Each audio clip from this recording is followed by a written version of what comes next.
That's a wrap on Saturday night's main event, and I'm not gonna lie, that was one of the most important ones we've ever had. A lot of storylines are about to change because of what just happened here. Let's talk about it. First, we saw Cody Rhodes retain the WWE Undisputed Championship against Drew McIntyre. Why?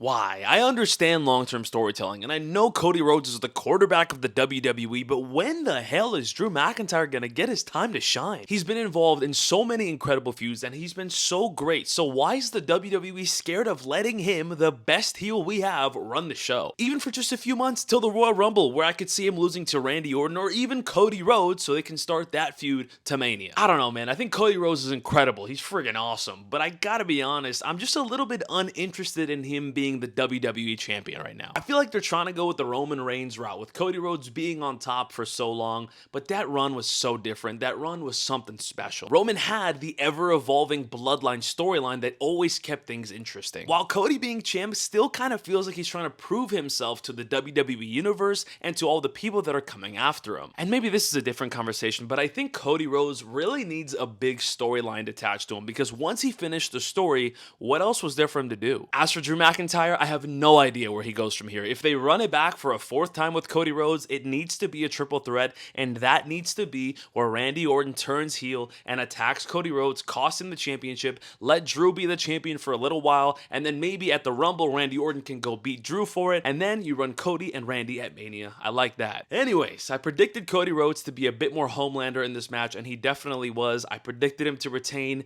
and he did. It wasn't the outcome I wanted, it's the outcome I knew we were gonna get. Then we saw CM Punk beat Jey Uso and become the WWE World Heavyweight Champion. I understand not liking a wrestler or their gimmick or the way they're being booked, but you can't ignore the fact that they're one of the best things going in the WWE today. Just a friendly reminder that the internet is not real life, and if you go to a live event, Jey Uso's hype is unreal, and if you look at the analytics, Jey Uso has been a massive part of the WWE's success this year. Anyways, I just wanted to put that out there, but a huge shout out to CM Punk. He's the World Heavyweight Champion. He 100% deserved it, and that was 100% the right decision. A CM Punk world title reign is exactly what Monday Night Raw needs right now. There is a huge void left behind with Seth Rollins being out, and CM Punk is the right guy to fill it. Now, I really don't want to see him feud with the Vision right away, but we all know that's exactly what's going to happen, especially with War Games going down later this month. But that being said, I'm very excited for the possible opponents CM Punk has in front of him. LA Knight, Bronson Reed, Braun Breaker,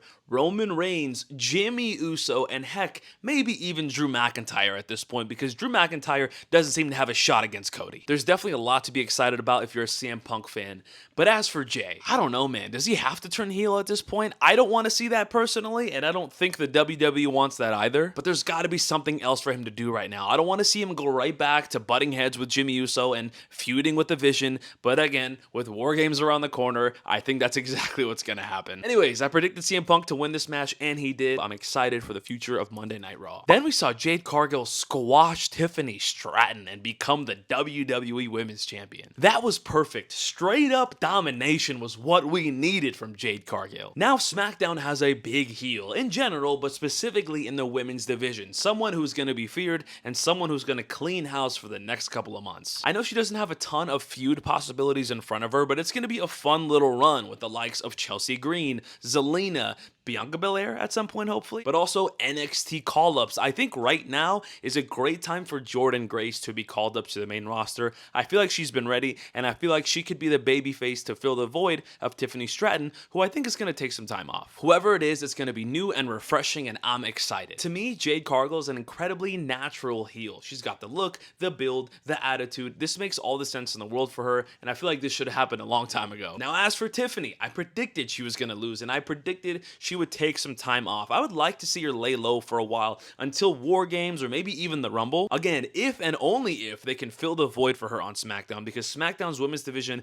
is a little thin as is. If they can figure that out, I think her taking some time off would be great. Maybe come back with a new persona, a new gimmick, maybe even a heel turn. I think just like Jade Cargill, Tiffany is an incredibly good heel, a very natural heel as well. She's got the look, the attitude, everything, but she's also really good at being a babyface, so either way works. works. Anyways, I predicted Jade Cargill to win in dominant fashion, and she for sure did, winning the match in under 6 minutes, I believe. Shout out to Jade Cargill. I'm very excited for the women's division and the SmackDown main event scene moving forward. Then we saw Dominik Mysterio retain the Intercontinental title against Penta and Rusev. Alright, Dirty Dom retains. I don't see them continuing this IC title feud with Rusev and Penta and Dom, so I think it's time to run John Cena versus Dominik Mysterio. This is a perfect scenario, easy layup for John Cena to beat Dominik Mysterio and become the Intercontinental Champion, a Grand Slam champion at Survivor Series in San Diego. Let's make it happen. That has to be the direction we go from here. Now, that being said, I'm not entirely confident that John Cena would actually beat Dominik Mysterio. As much as I want to see him be a Grand Slam champion, it's hard to see John Cena being okay with beating a rising superstar, megastar. I kind of feel like John Cena would rather lose this match,